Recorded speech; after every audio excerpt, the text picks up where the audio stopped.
Hey there. Welcome back to the Nourish CEO podcast. I'm your host, Laura Schoenfeld, and in today's episode, I'm going to be sharing 5 major trends that I'm seeing reshape the online business space and what they mean for health coaches and practitioners who want to stay relevant, get paid well, and actually enjoy their work. So, if you're feeling frustrated with inconsistent income, trying to sell low ticket offers that aren't selling, or if you're trying to keep up with that content hamster wheel every day, this episode is going to explain why things feel harder than they used to and how to shift into a more sustainable and scalable model. So, I probably don't have to tell you that the landscape online has been shifting and has been shifting very fast. I have been online in business since technically for my own business 2014, but I worked for another healthcare entrepreneur starting in 2012. So, really, I have been in this world for over 13 to 14 years now. And I have never seen anything change as fast as it has in the last year and a half. And of course, for me, having my personal life changing just as fast at the same time has been quite the whirlwind. But it is something where it's not just affecting me, it's affecting my clients, it's affecting industry friends, it's affecting mentors. There's a lot of shaking up in the online coaching industry that's happening right now. And I wanted to talk about some of the trends that are going to impact you the most as a health entrepreneur, health coach, dietitian, practitioner, whatever you're doing in the wellness space and doing it online. I want to make sure that you guys have everything that you need to be successful. And part of that is knowing where the industry is moving. So there's a couple of things that I've been noticing for our business that have changed. And I've been doing business coaching technically since 2019. I moved full time into business coaching in 2021. And there has been a lot of changes in that particular space, but also for the clients that I'm working with who are dietitians, nutritional therapy practitioners, personal trainers, health coaches, naturopaths, chiropractors, all over the place, right? Like just any sort of health expert that works online.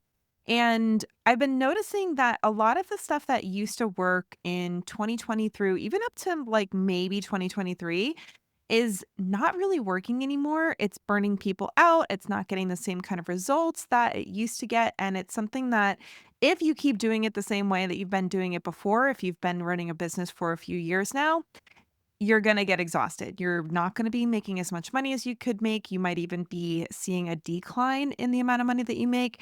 And this is why we need to make sure that there's a course correction before you burn yourself out on these tactics that aren't really working anymore. So I'm going to go over 5 big trends, but right now, what I'm seeing in our business is that sales cycles have increased. So a sales cycle is basically how much time it takes from somebody to find out about you to making a purchase decision. Definitely has increased since 2021. And 2020 is really when I first launched my signature offer, which used to be the Nutrition Business Accelerator, is now the Nourished Business Accelerator because we don't just work with nutritionists. But I have noticed that it was a lot easier to sell things back in 2020 and 2021 and even 2022 because people just had a higher level of trust in general. I feel like there's been a lot of people who have been burnt. I know I have had not so great experiences working with business coaches and mentors in the last 5 to 7 years. I've had some amazing experiences, but I've also had some challenging ones. And I know for a lot of people, if your first experience is challenging, it's very scary to then work with another mentor. So, something that I've been noticing for our business is that there's a lot more fear in the online space. There's a lot more concern about, well, what if this doesn't work? What if I fail at this again? And that is something that I am seeing in a lot of my clients' work as well. They're finding that people have already spent money, they've already invested in other solutions that didn't work, and now they're feeling kind of gun shy about moving forward to work with somebody, especially at a higher ticket price point, which is the main way that my clients construct their offers. So, because the buying cycle is longer and it also requires more touch points, it requires a little bit more personal reach outs than maybe it used to a few years ago. The people that are succeeding right now are the ones that have systems that allow them to make sure that they are getting those touch points in on a day-to-day basis. So I'll go over a little bit about how that's working in this podcast today. This is something that I talk about in a new training that I just released in the last few weeks. I'll mention it again at the end of the show, but I just want to make sure you know about it because this is the training that basically walks through the 5-step process that I use in my own business to reach 30 to 50K plus months every month consistently, even with a 6-month-old baby and a 3-year-old toddler. And, I work like 15 to 20 hours a week. This system is what's literally keeping our business afloat right now. And it's the system that I'm now teaching in our Nourish Business Accelerator program because it's the one that is really helping my clients get to that 10, 20, 30K month mark and beyond without burning themselves out on tons of content creation and chasing down unqualified leads in their DMs and all of the stuff that nobody wants to do. So go watch this training. It's called How to Consistently Enroll High Paying Health Clients Every Week. It's totally free and it shows you the exact system that I use in my business and now I'm teaching inside the NBA program. If you want the link, just DM me on Instagram. My handle is at Laura Schoenfeld RD. You can DM me the word info, to get the link, and I'll send it to you right away.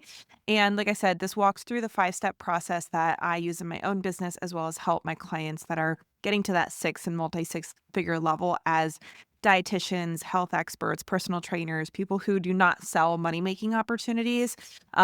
This is what's working right now. So I just wanted to make sure you knew about that training because I just published it recently and it's all brand new content. It's new information and it's also reflecting the updates that I'm bringing to the NBA program, which I did talk about a couple weeks ago on this podcast.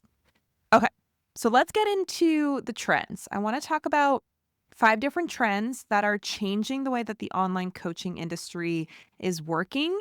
And these are trends that you're going to have to deal with if you want your business to thrive moving forward from 2025 and beyond. So, first, we need to talk about courses. I know that this is going to sound kind of negative, but the course creator bubble is bursting. There was this huge influx of demand for creating online courses, creating so-called passive income. Lots of these business gurus are saying, "Oh, you can create this course and sell it and make all this money and sip Mai Tais on the beach and, become a millionaire and all that stuff," right? And I'm not saying that courses can't work. They definitely can. But it's a lot harder to make them work now, and I think there's a lot of people who don't really understand how much work goes into creating a course that sells, and even the people who do understand it are still sometimes having a hard time. We interviewed a friend of mine, Brooke Miller, on the podcast a few weeks ago, and she's gonna have to come back for round 2 because she's even seen this change in her own business where the things that worked last year to sell her course are not working as well this year, and she's had to really try a lot of new things to make sure that her business actually kept not only growing, but even just thriving in this market. I know growth is always a nice goal, but even just making the money to keep the business running is important. And so that is something that I know that she's mentioned wanting to come back on the show and talk about. But this is somebody who is fully committed to making their course work. And even she is seeing these challenges. So there is this I've seen this in like online Facebook groups where dietitians and health experts and coaches and all this are talking about wanting to create a course, wanting more passive income. And I just, I really don't think it's going to be a thing for most people to have this passive income course that just sells itself on their website. I know for a lot of people that's like the dream, and I don't want to necessarily burst everybody's bubble, but that's not really a thing anymore unless you're just like a famous person that has this massive audience that people will just buy from because it's you. Everybody and their mother has a course now. I can guarantee that if you are in the health space, you probably have at least a dozen competitors that are already selling a course. And maybe they're selling well, maybe they're not, but that is not something that is an easy market to break into. And what's worse than the fact that there's so many courses online now is that people are so burned out from buying them. People will buy these courses and they'll just like either not go through them or they will go through them and not get the results. And a lot of times people create these courses that are just whipped together and not very good. And so when people have bad experiences with courses, they kind of get their entire taste for courses impacted by that. And so they're much more skeptical to even buy a course because of their experience in previous courses that were not done well.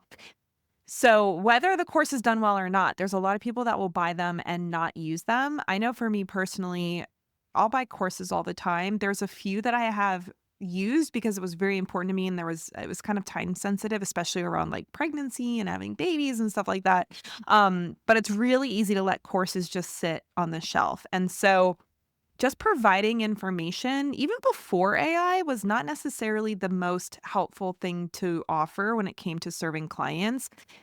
And now with AI in the mix, information, like we're in so much information overload right now that trying to sell more information is actually totally repulsive to most people.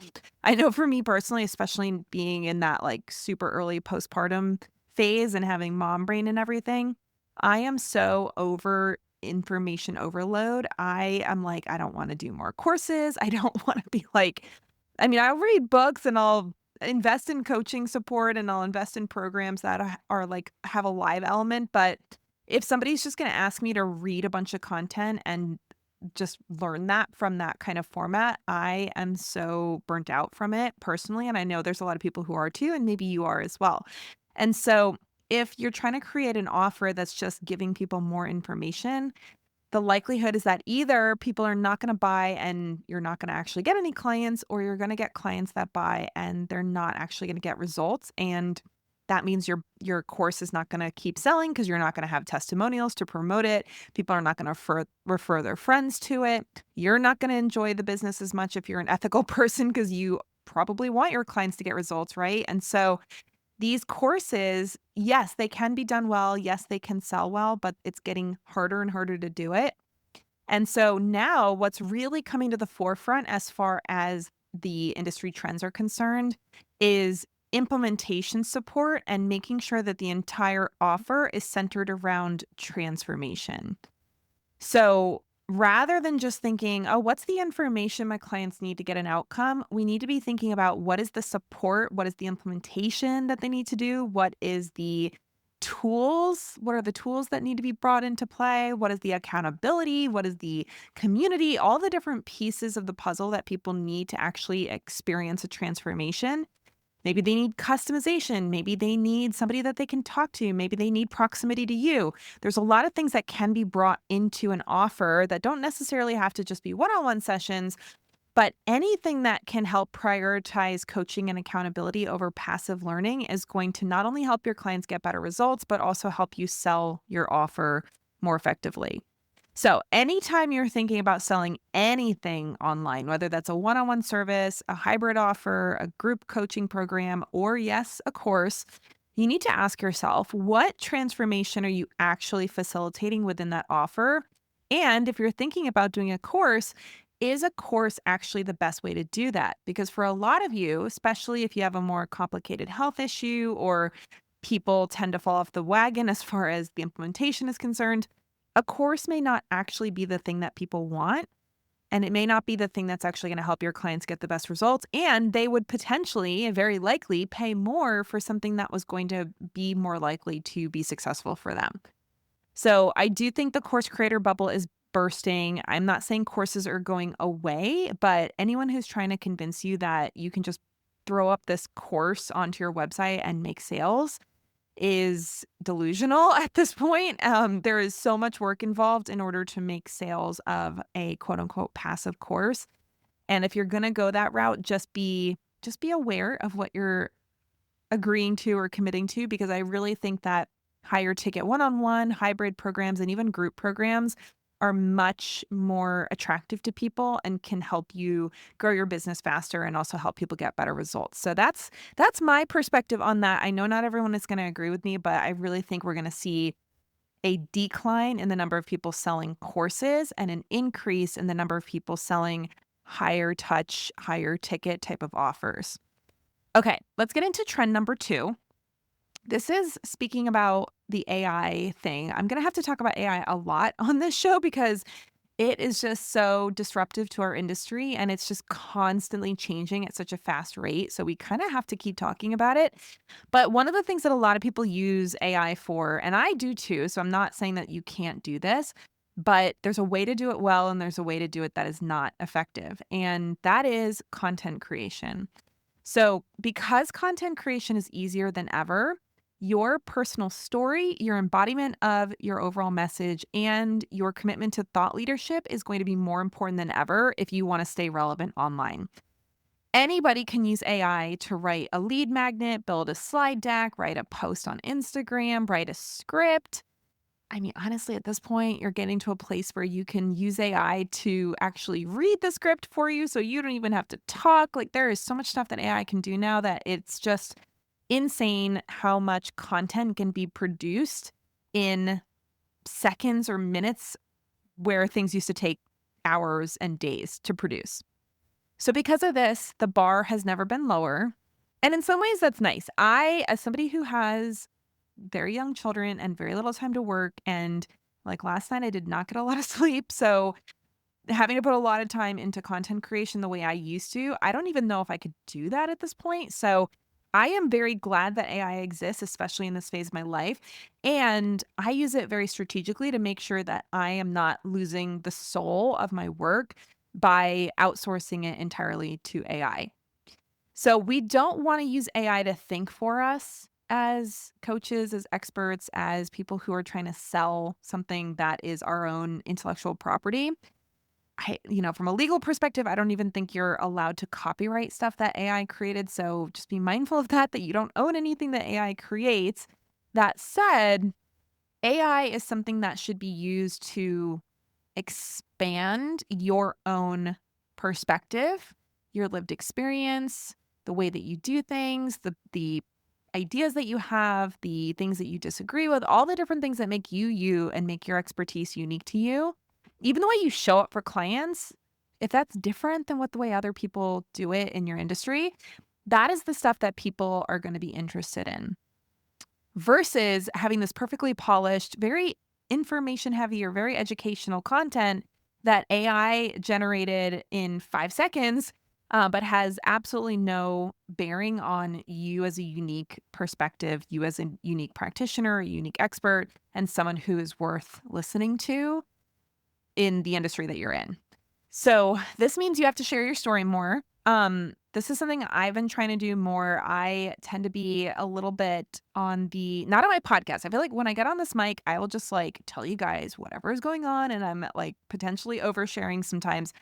When I'm putting out content on like Instagram, for example, I have to really force myself to just be more authentic and be more sharing my story. And when I say authentic, it's not like I'm being out of integrity or saying stuff that's not true. When I say being authentic, it's like it's really easy for me to put out content that I think is helpful versus putting out content that I just think is about me and getting to know me.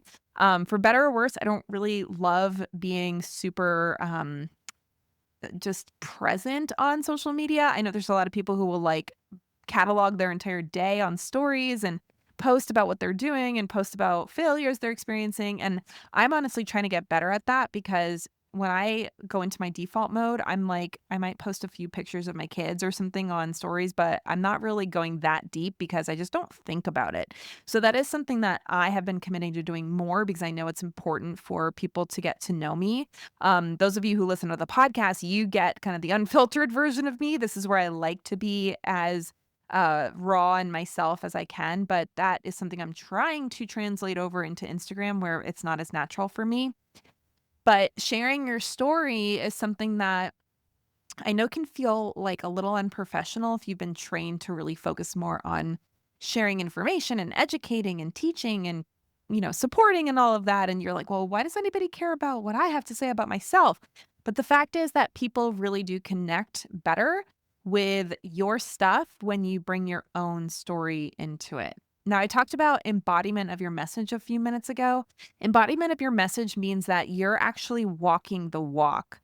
So, this is something I'm also working on myself because it's not that I don't walk the walk, it's that I don't like to necessarily use myself as um advertisement for my business. It's a little bit tricky for me because as a business coach, the work that I do is different than what my clients do, which is health coaching and more of that consultation for health clients type of work. So sometimes I get in my head a little bit about like, well, people are going to see that and think, oh, well, she's only able to do that because she's a business coach. But in reality, that's not actually true. I have clients that are making even more money than I do. I have friends in the health industry that have seven-figure businesses. So the fact is that the way I live my life is totally accessible to somebody in the health space. But there is that belief that I have to really address that is that people don't want to see my life as evidence of what's possible when they build their business a certain way. So that's something that I'm transparently working on because again, it's some belief that's just in there for some reason. But that's something that you can be doing as well. When I talk about embodiment of your message, showing your audience that you are walking through the same kind of things that they might be walking through and how you're making it happen and the kind of results that you're experiencing in your life because you've committed to doing the work the way that you teach it. So it's not just telling people what they should do, it's actually showing them that you're doing it and showing them your life as a result of the things that you do to get the outcomes that you want. It can feel a little weird, especially if you're like, well, I don't want to be braggadocious. I don't want people to think I'm like full of myself. But honestly, I really think people appreciate knowing that the people that they're spending money with are going through the same kind of stuff, that they're doing the same kind of work, that they are making the same kind of commitments, and that they are leading the way towards the results that the person wants. And then when it comes to thought leadership, I will say this is something that I've actually always been really good at is having opinions, being okay with ruffling feathers, being willing to share things that I think are problematic in the industry or things that I disagree with or things that I think are more helpful or a better way to do things. I mean, even this episode right now is really me taking a stand for where the industry is headed. And, even like what I just said about courses not really being the best option anymore for growing your business for most people, that's an opinion. And there's probably people who strongly disagree with me or think I'm totally just making that up, right? So taking a stand for something is something that can massively grow your business and it can really help you stand out in a market where other people are just using AI to pump out content that has absolutely no perspective or lived experience in. And if that's the case, then if you're committed to showing up and sharing your convictions, your values, your perspectives, things that you don't like that's going on in your industry, things that are working for your clients, the things that really make you you and make your expertise unique, that thought leadership is going to draw people to you way more than just pumping out a ton of volume of content because you can use ChatGPT really effectively. So, the thing you want to remember here is that people are no longer buying content. That applies to the last trend as well, but really just don't try to make your business all about just volume of content. It actually makes your life a lot easier if you minimize how much total diversity of content that you put out and you put out more content that is focused on your beliefs, your perspectives, your frameworks, the things that make you unique. And that can actually be pretty repetitive, which is really nice. You can say the same stuff over and over and it'll still help you make sales. And the people who will buy from you are going to buy because of your conviction, your integrity, your consistency in your beliefs and your values. And that is something that does not take anywhere near as much effort as trying to be playing the volume game, which really isn't working anymore. Speaking of the volume game, let's talk about trend number 3, which is going for a high ticket, low volume business versus a low ticket, high volume business. So basically, there's two primary types of business models that most people will fall into. Either you're selling higher ticket to less people or you're selling lower ticket to more people. So when we talk about volume, it's how many clients you have to sell to in order to make your income goals.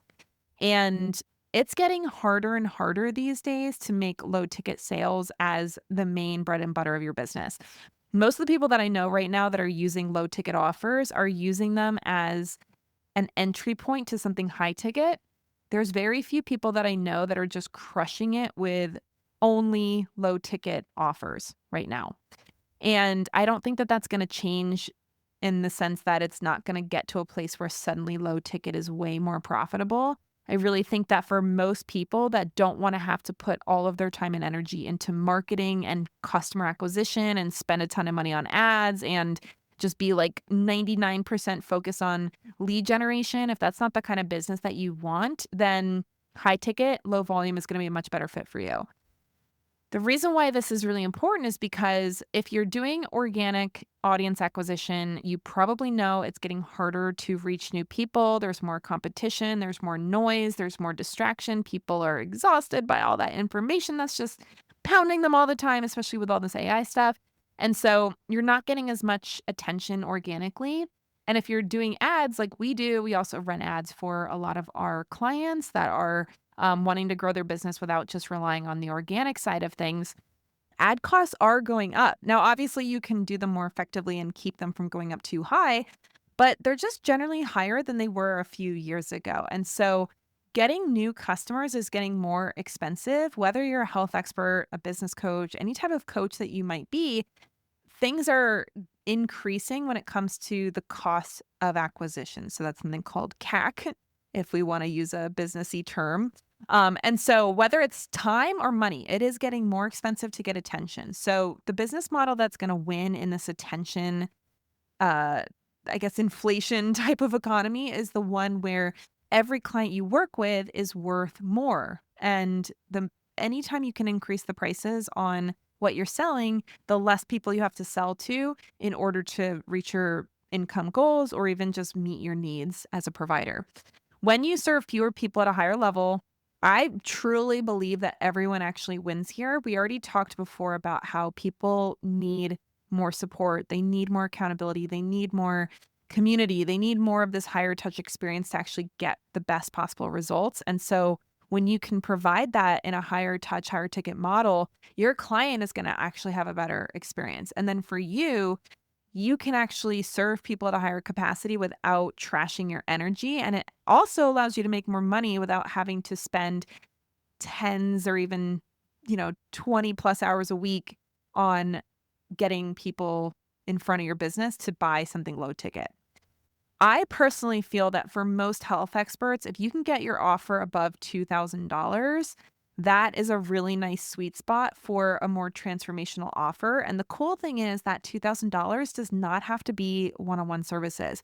Some of my most successful clients, when they sell a $2,000 to $3,000 offer, it's either mostly or fully a group program. So they don't even have to do one-on-one at that price point, and they can sell to like 10 to 20 people every month and be hitting multi six figures, 500,000 a year, that kind of income amount without having to see dozens of one-on-one clients every week. Now, of course, 2K is just the minimum. I have clients that are selling $5,000 offers, $7,000 offers. And of course, the higher you go, the more high touch you'll probably make it. You might be bringing in one-on-one at those price points, but it's still something that is so much more sustainable for you and for your audience than trying to sell something that's like $200 to $500.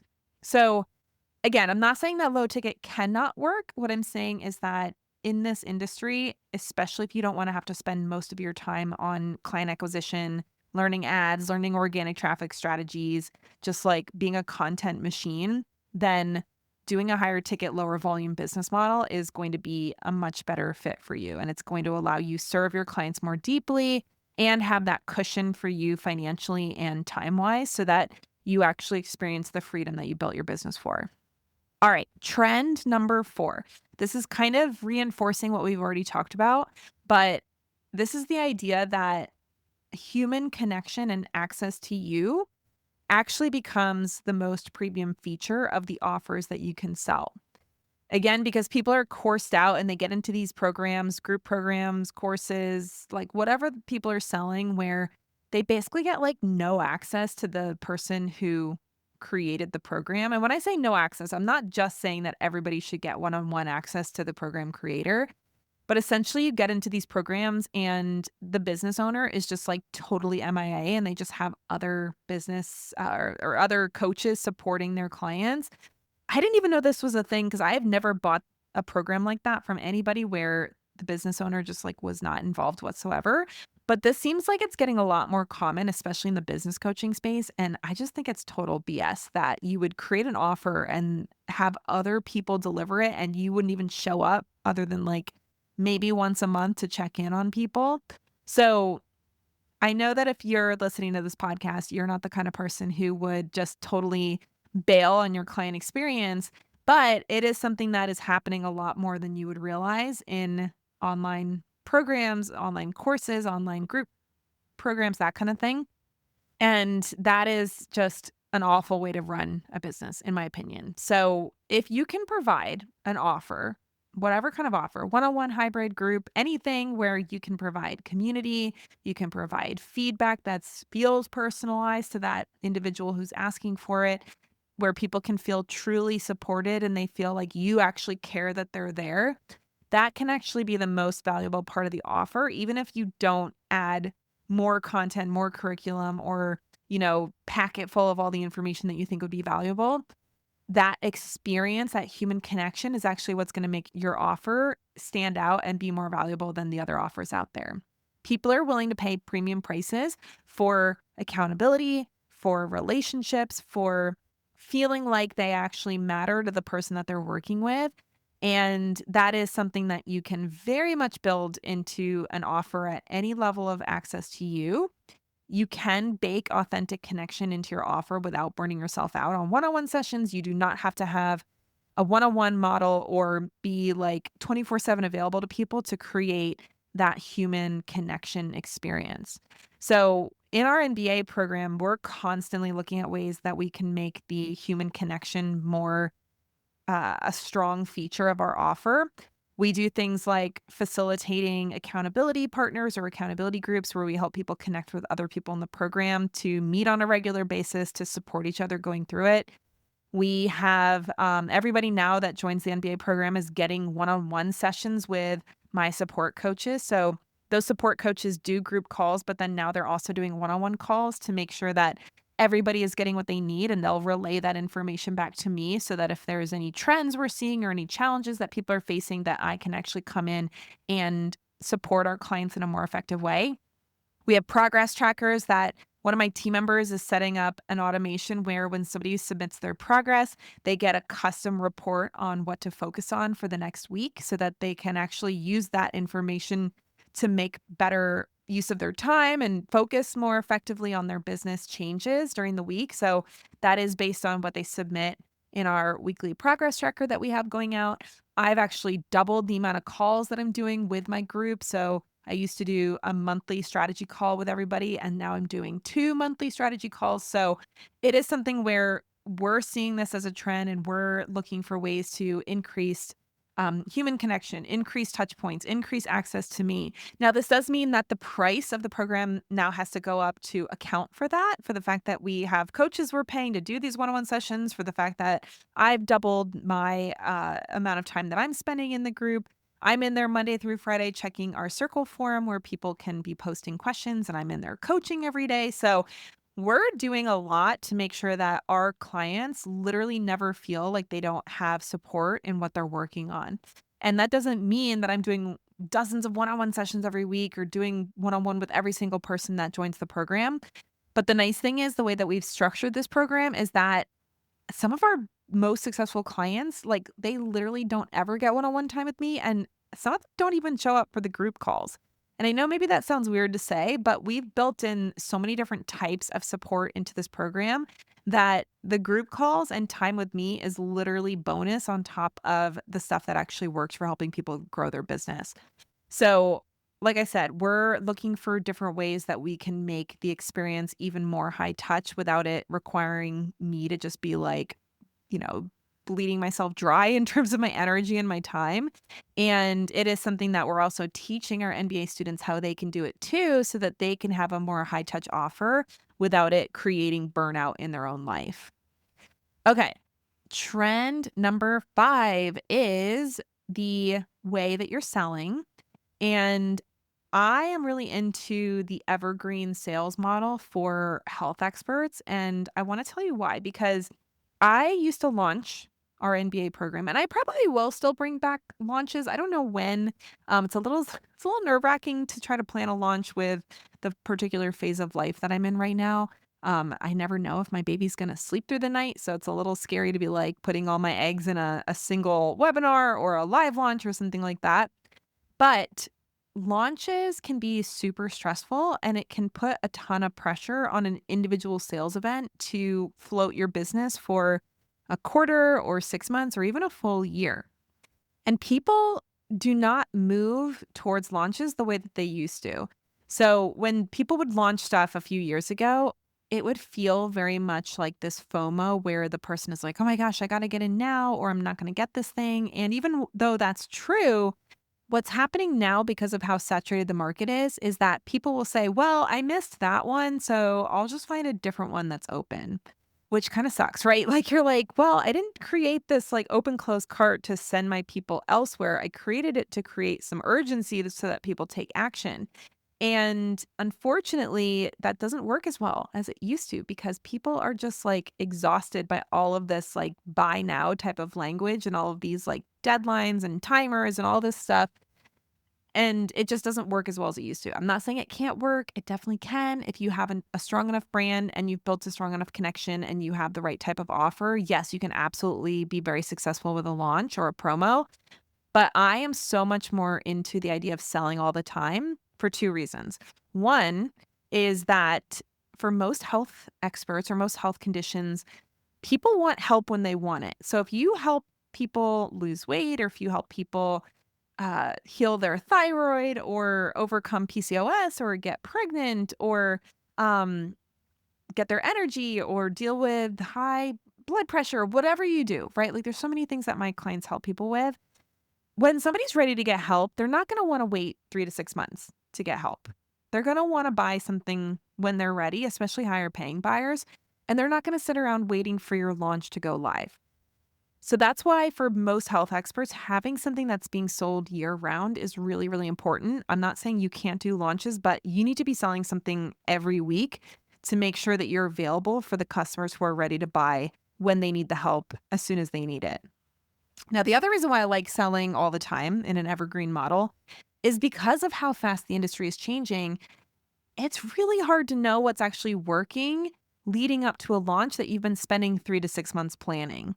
Versus if you're selling every day, every week, every month, you are learning on the spot what's working and what's not working, and you're able to tailor your message around the things that are driving sales. So even if you do launch, if you're selling every single week, then you can actually use that experience to inform what goes into your launch messaging so that you can actually make sales. So again, you don't have to sell everything on Evergreen. You can totally do launches. You don't have to be open for business and just like selling all of your offers all at the same time. If you have one signature offer, like what we suggest people start with in NBA, then yes, you want to be selling that most of the time, if not all the time. But if you have like a course or some type of group program and you want to run it as a cohort, then yes, you can totally launch it and be successful with that. But if you're not at least testing your sales messaging every week and every month, it is not going to be as likely that you're going to crush your launch as if you had that evergreen sales experience to back up your positioning of your offer, how you're speaking to your audience, what's actually creating the sales for the people that you work with. So, for most of you, an evergreen sales model with one offer is going to be the thing that's going to be the most profitable and easy to run business. And then for any of you who want more than that, then yes, you absolutely can launch, but you want to make sure that you have something available for people to buy all the time so that people are not going elsewhere to get the support that they need because you have, 100 different competitors that they could choose and they don't want to wait 3 months to work with you. We are doing this, evergreen enrollment style for NBA now. I used to do 1 to 2 launches a year, and like I said, I might do another launch where there's some sort of special promotion where people that join during the launch get something different or get something extra.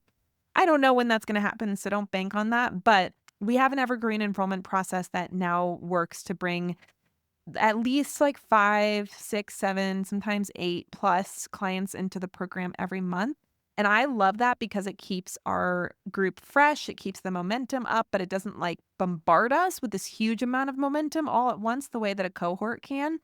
And it also actually aligns with other people's timing rather than trying to make their timing fit into when I'm ready to launch. So I've been really enjoying the evergreen model, and that's how we sell NBA now. And you can still create urgency, you can still create scarcity with an evergreen model. It just means that you're not creating this like huge launch pressure FOMO that makes somebody feel like if they don't join now, they're going to have to wait 6 months to work with you. Because like I said, I don't really think that that works as well anymore. And they're just going to go find someone else to work with.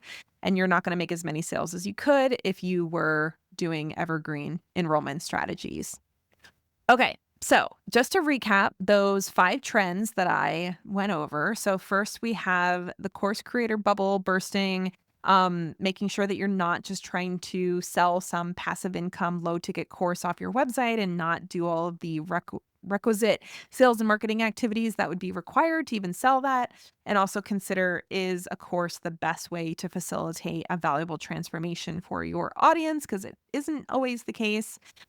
Trend number 2 is the move towards personal story, embodiment of your message and thought leadership as the type of content that's going to help you stand out with AI, making content creation, especially educational or informational content, so easy. Trend number 3 is that high ticket, low volume offers will generally outperform low ticket, high volume models because customer acquisition costs in terms of money and time are increasing. And if you can make more money from every person that you sell to, you do not have to make as many sales to reach your income goals. Trend number 4 is the way that human connection, access, and accountability are now premium features of premium offers. So if you want to raise your prices, make sure that you're thinking about building connection, access, and accountability into that offer. And then evergreen sales being something that most businesses should have in their offer suite, if not being the main way that you're selling your signature offer, because people in the health world with health conditions don't want to wait 3 to 6+ months to be able to get support. They want to get help now, and they're going to find someone who's available to help them now. All right. So now that I've shared those trends, you might be thinking, okay, what do I do with all of that information? If you feel like everything has been getting harder in online business, trust me, it's not just you. It is getting harder. It doesn't mean that you're going to fail or that it's not possible to be successful. One nice thing about it getting harder is that less people are willing to do the work to be successful. So a lot of your competitors are actually going to drop out, which is nice because that just means you have to just hold on and stick through some of the turbulence right now to get to a place where you actually have less competition.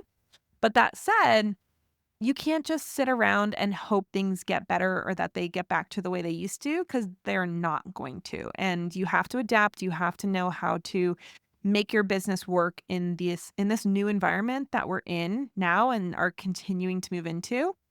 And these are the trends that actually inspired the 5-step system that I'm now helping my clients install in their businesses to sell premium priced health programs every single week on Evergreen without relying on inconsistent launches, unpredictable referrals, or having to be on that endless content bandwagon where you're just hoping that something is going to land.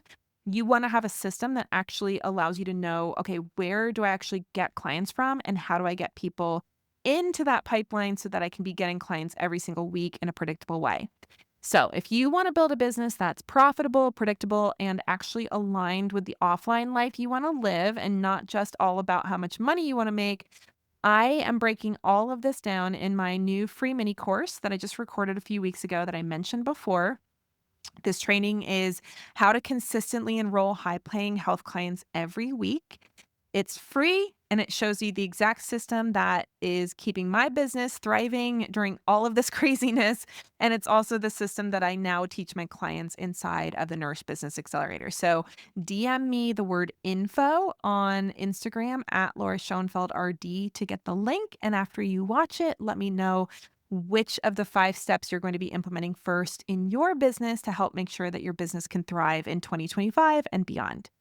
All right. I hope that was helpful for you. And please send me a message on Instagram. Let me know. Are you seeing these trends? Is this something that you're adapting to in your own business? Are there other trends that you're seeing? I love to have conversations with my podcast listeners because you guys are my ride or die. So let me know what is resonating with you on social media. And then if you would take the time to leave a review of the show, that helps me so much because it helps make sure other health experts like you can find the show, can listen to it.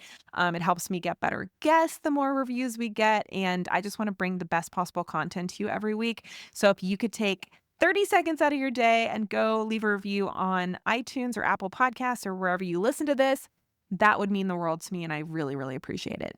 All right. Well, I will look forward to seeing you guys here next week on the Nourish CEO podcast. Take care, everybody. Thanks so much for tuning in to this episode of the Nourished CEO podcast. If you enjoyed this conversation and it brought you value, I would be so grateful if you would take a minute to leave a review over on iTunes. Your feedback not only helps more amazing coaches and practitioners like you find the show, it also helps me keep creating the kind of content that you want more of.